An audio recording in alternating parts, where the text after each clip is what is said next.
So we're going to go ahead and start our second half. We have 5 presenters, and our first one is Amy Fontenot, who is a bee lover. That's the title of her presentation. She's an outreach librarian at the Longmont Public Library. She has a hive of honeybees in her backyard and helps take care of several others in the area.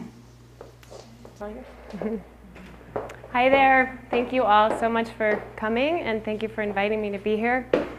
Oh, we already started with the first slide. I've been a kind of a bee and an all bug lover for as long as I can really remember, but I started getting serious about honeybees about 6 years ago when the whole crisis kind of hit the media.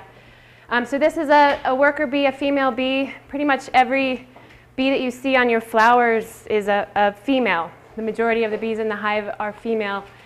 And the little, you can see all of her little fur, all the little hairs actually create electrostatic charge. And so when she goes in to drink the nectar, the pollen just clings to her. And then she kind of grooms it into these baskets that you saw in that last one.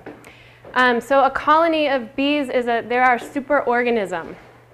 We kind of tend to think of them as, thousands of insects together, but it's actually the hive is an organism itself. There's been studies done on bees' immune systems, and they actually individually don't have really any immune systems, but they work together to be the immune system. This is an entrance to a hive.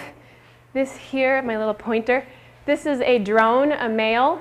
You can see how he's just a lot bigger and fuzzier. He has no stinger.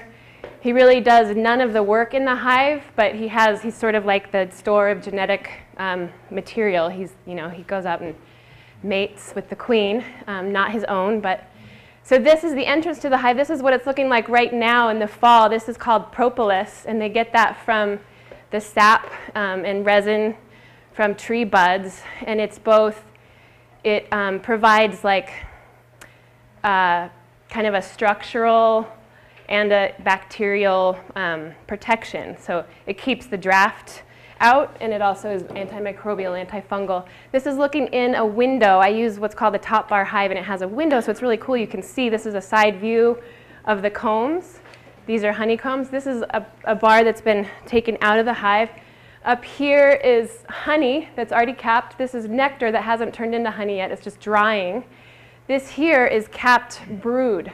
So these are all worker brood, and they will emerge pretty soon. And you can see how the queen doesn't lay in all of the cells, and I'll talk about that a little bit more. Here you can kind of see, it's a little hard, but you can see these cells here have larvae in them. They're like these little C kind of shaped larvae.